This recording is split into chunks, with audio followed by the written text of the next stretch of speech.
Hey YouTube, this is Billyeatworld, and today I thought we'd take a look at the Recon class and the state of sniping in the Battlefield 4 Beta. As many veteran Battlefield 3 players would know, the Recon kit in Battlefield 3 was probably the most difficult kit to use properly, and as a result most players didn't really use it to its full potential. I was one of the small percentage of Battlefield 3 players who actually spent the majority of my time playing the Recon kit and really getting to know its strengths and weaknesses.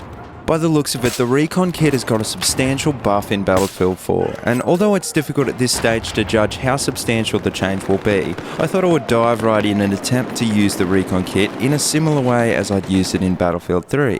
In these clips I was playing the domination mode on Siege of Shanghai, which is a hectic map to say the least. This is definitely not a map you'd normally want a high power scope on, and as the iron sights were locked on the CS LR4 for this beta release, I really didn't have much choice until I'd unlocked the M40A5. Fortunately, I was able to slap on a suppressor, which is probably one of my favourite attachments for any weapon. Many players wouldn't see this as an ideal choice for a sniper rifle, but I've found it's a really useful attachment in smaller maps if you can learn to adjust a little bit more for the bullet drop and leading the target.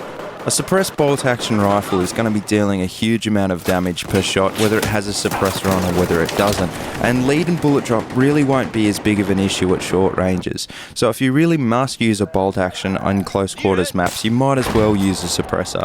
At the very least, you're going to be able to get off a lot more shots before being noticed. The most notable change, which I think helps the Recon kit immensely in Battlefield 4, is the lower suppression effect. This makes a huge difference for aggressive Recon players who want to go head-to-head with other players in close quarters.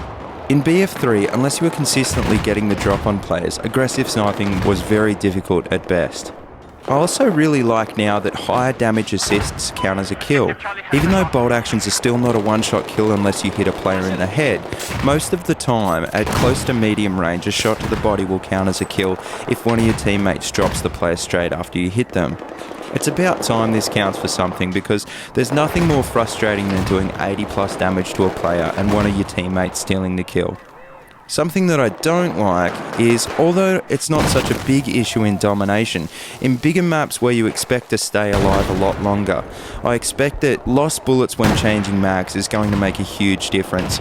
It was really easy in Battlefield 3 to run out of ammo when playing Recon, so I think it's probably going to be even worse in Battlefield 4.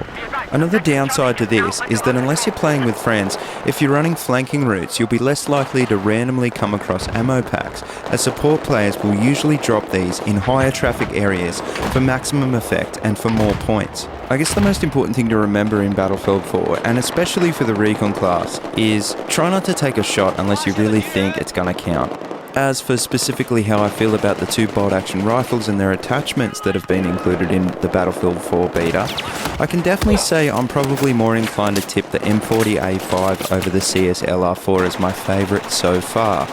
I haven't seen a lot of accurate stats for these weapons online yet, but judging by the feel of the weapons and the limited in-game information, the M40A5 seems to have a faster travelling bullet and therefore a longer effective range. I must admit the variable zoom scope on the CS LR4 is great too. I wasn't sure how I'd feel about this one, as a lot of people like to get used to one magnification, but honestly it's not as bad as I thought.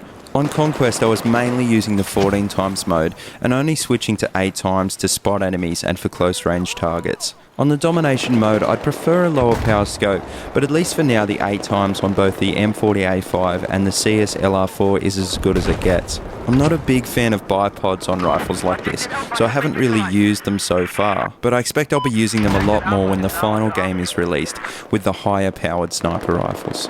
In terms of equipment for the Recon class, the C4 and motion balls are great additions. I was a big fan of how these gadgets worked in Bad Company 2, and I'm glad they'll be back in Battlefield 4. I think they're going to make the Recon class a lot more adaptable and a lot more aggressive than in Battlefield 3. That being said though, I don't see myself running up to tanks with C4 anytime soon. I don't think the Recon class is really equipped to be running around out in the open, at least not in the current build. Once the final version's out and all the DMRs are there and all the carbines are there, I think it'll be really cool to see how people are actually playing the class. Anyway guys, thanks a lot for watching. Let me know what you think about the Recon class so far in the comment section below, and as always, if you like what you see, please hit that subscribe button. I'll be back later in the week with some more Battlefield 4 videos and a few other game reviews I've been working on, so stay tuned.